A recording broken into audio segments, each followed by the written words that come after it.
terjal, dan curam. Itulah kesan Jalan Cadas Pangeran yang tertangkap dari Bukit Cadas Pangeran yang terletak di Kecamatan Rancakalong, Sumedang, Jawa Barat. Dari atas lereng, Jalan Cadas Pangeran terlihat berkelok-kelok seperti ular. Bagi sebagian orang, jalan ini dianggap angker karena banyak kejadian gaib yang terjadi di daerah ini. Apalagi selama bertahun-tahun, tempat ini sering menjadi lokasi pembuangan jenazah. Peristiwa demi peristiwa mengerikan kerap terjadi di Jalan Cadas Pangeran. Kecelakaan yang memakan korban nyawa seperti bus dan truk masuk jurang.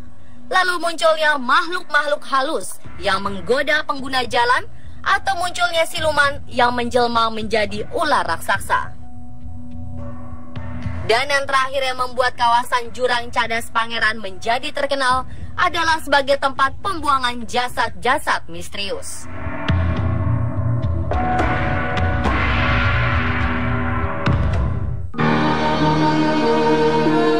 Sejak zaman dulu, kawasan Cadas Pangeran dikenal sebagai lokasi pembuangan jenazah. Bahkan ketika musim pembunuhan misterius pada tahun 1980-an, hampir setiap pekan warga menemukan jasad dalam karung. Di kawasan yang dulu terkenal sepi dan angker dengan tikungan serta jurang yang menganga tersebut.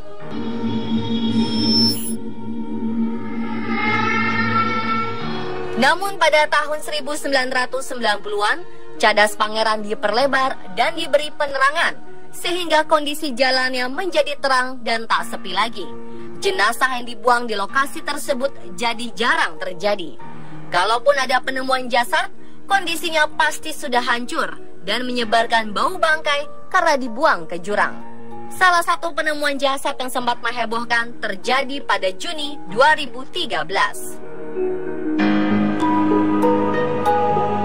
Sesosok jasad perempuan muda tanpa identitas ditemukan di Jalan Cadas Pangeran, Desa Cijeruk, Kabupaten Sumedang, Jawa Barat. Perempuan naas itu diduga kuat merupakan korban pembunuhan. Di leher korban didapati luka jeratan tali serta tangannya dalam kondisi terikat. Korban pertama kali ditemukan oleh seorang pekerja bangunan yang hendak berangkat kerja.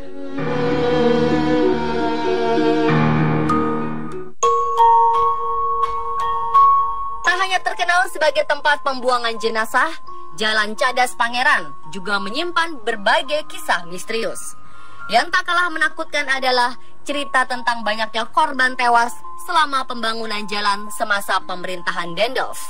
Menurut salah satu tokoh Sumedang, korban kerja paksa pembangunan jalan raya gagasan Dendels itu dimakamkan tersebar di sekitar Cadas Pangeran. Makam-makam itu diantaranya berada di lereng belakang deretan kios dekat mulut Cadas Pangeran dan di area persawahan Kampung Singkup. Di lokasi pertama yang merupakan wilayah Kampung Cijeruk ditemukan beberapa makam yang diduga korban pembangunan jalan raya pos. Tempat itu dipasangi pilar beton sepanjang 200 meter sebagai penahan tanah jika terjadi longsor. Menurut penuturan warga sekitar, pagar beton itu dibuat pada tahun 2005 dan sebelum tempat itu ditanami tiang beton, warga menemukan perkuburan berisi sekitar 12 makam. Makam-makam tersebut tidak baris teratur, semuanya menghadap ke barat karena dipasang beton. Lalu 6 makam dipindahkan ke lereng lebih atas, lengkap dengan batu nisannya.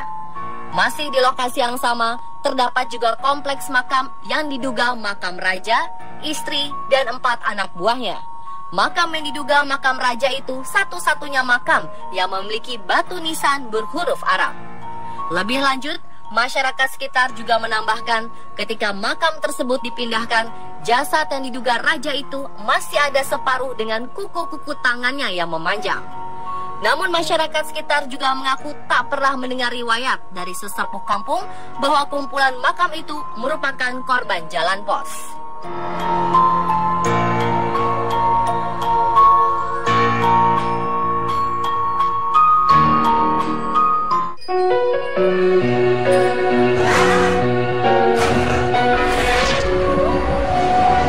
Selain makam yang diduga korban pembangunan jalan Dendels yang masih misterius, Jalan Cadas Pangeran pada malam hari juga memiliki suasana mistis yang membuat para pengendara was-was.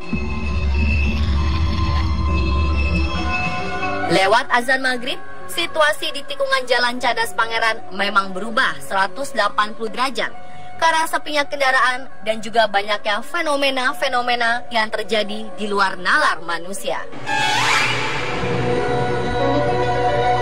Bahkan menurut cerita dari masyarakat sekitar, ada sesosok wanita cantik yang sering menampakkan diri ke sejumlah pengendara yang melintas di jalur ini.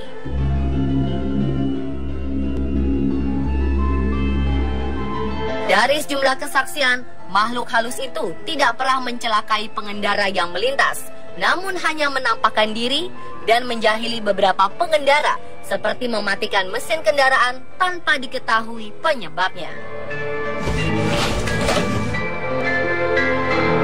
Menurut cerita yang berkembang juga, konon ketika sosok wanita cantik itu sedang iseng, pasti terjadi sebuah kecelakaan, bahkan bisa membuat pengendara jatuh ke jurang. Tepat berada di persimpangan Jalan Cadas Pangeran, patung Cornell ternyata menyimpan cerita yang menjadi mitos tersendiri. Keberadaan patung yang berangkat dari mitos itu menciptakan mitos lagi yang sampai sekarang berkembang di tengah-tengah masyarakat. Konon, ada sebuah kisah di mana seorang remaja putri meminta pacarnya untuk berfoto di patung tersebut. Pacarnya pun mengabulkan dan akhirnya mengabadikan keinginan kekasihnya untuk berfoto dengan naik untuk mendapatkan latar berjabat tangan patung tersebut. Namun sepulangnya dari Cadas Pangeran, sepasang kekasih itu langsung jatuh sakit. Cerita yang sama pula muncul dari penuturan warga setempat. Di awal berdirinya patung Cornell di persimpangan jalan, sering terjadi hal-hal ganjil. Seperti kisah anak remaja yang naik ke patung, lalu yang menampar wajah patung yang dianggap Dendels tersebut. Setelah turun, ia sontak terseok-seok ke kiri dan ke kanan, seperti ada orang yang menamparnya berkali-kali.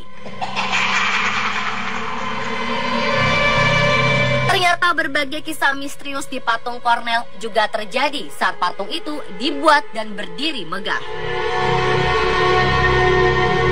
Menurut Kaltim Prananjaya, pembuat patung Cornell dan Dendels, keanehan menyelimuti pasca rampungnya patung dan berhasil ditempatkan di persimpangan Jalan Cadas Pangeran.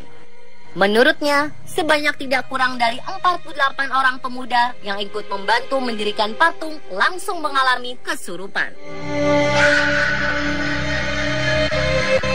Percaya atau tidak, setelah ziarah ke makam Pangeran Cornell, semua orang yang kesurupan kembali sadar. Pemirsa, itulah akhir dari misteri Jalan Cadas Pangeran.